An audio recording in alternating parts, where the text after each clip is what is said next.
Good morning and thanks for joining us on the Tuesday edition of TVC Breakfast. I'm Veronica Danikboy. I'm not here alone. I have Mike Okwache. Mike, it's been an interesting run covering the governorship election as well as the State House Assembly It's really interesting. From Friday, we've been on the thing night and day and night and day and night and day until almost all the results came in. Yeah, so almost really nice. all the results because we still have some states we have a few states have been declared inconclusive, like that of Adamawa. We still have, I think, Kebbi that have been declared inconclusive and some other states. But interesting upsets from the results we have seen so far. For instance, let's even begin with Zamfara.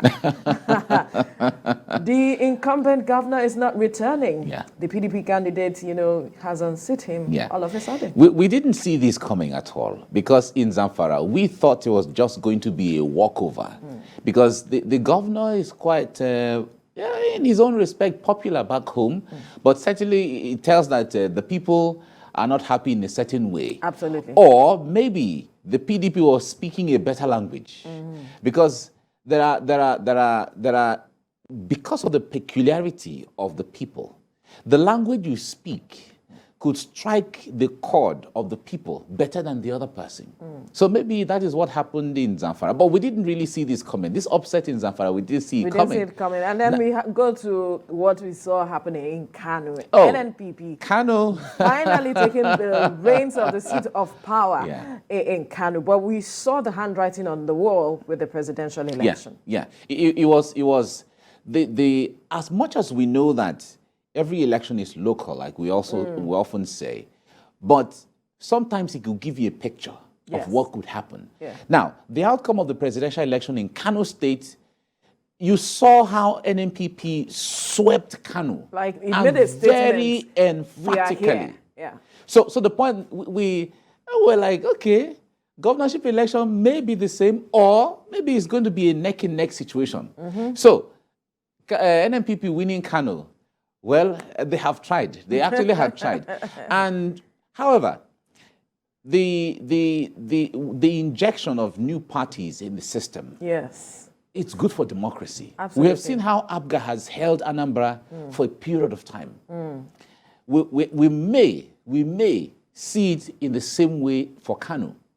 If that is the situation, then it means that other political parties are going to go for heavy negotiation in Kano every time there's going to be election. However, it could also be that NNPP will use Kano as a springboard to spreading to other political parties. Absolutely. Recall that ABGA did the same thing when almost all the southeast states had ABGA government.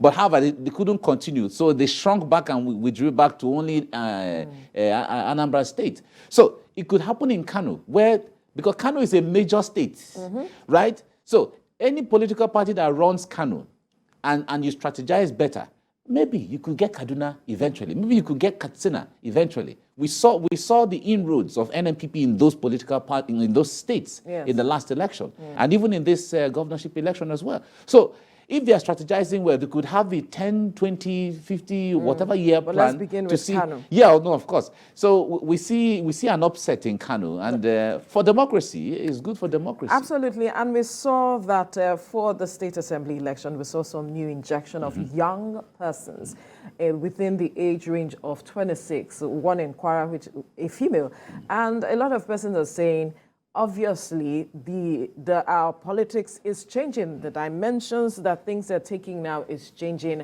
as it stands. When we talk about youth involvement in politics, this is how the thing is not waiting for this thing to be handed over to anybody. It would never be handed over to anybody. But we're seeing the resilience of young people. We've seen the push, and it is yielding results. A lot of a high spectrum of the governors now, you see some relatively young people, persons, which tells us it's good. We even In Adamawa State, where we have the APC governorship candidate there, the outcome would tell whether she's going to win or not. But whatever the thing is, a lot of Nigerians had even begun to celebrate her when they were seeing some of the results. No, exactly. And so they were but they have to all wait. They have to wait. Let them wait. We can only hope that the situation we had with Mama Taraba does not replay again. That's what a lot of Nigerians are. Yes. Well, the point there is Adamawa and Taraba State are two different states. As much as they were all part of old Gongola State, absolutely, but they're we are two just different. hoping. Yeah, we're hoping.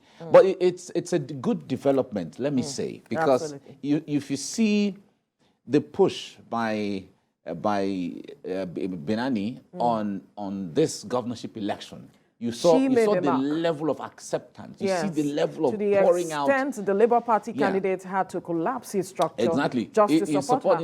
In support of her. So we wait to see how the outcome is going to be. The law says that if the margin between the two contending candidates or between candidates is less than what is still left outside, then we have to wait for the final result to be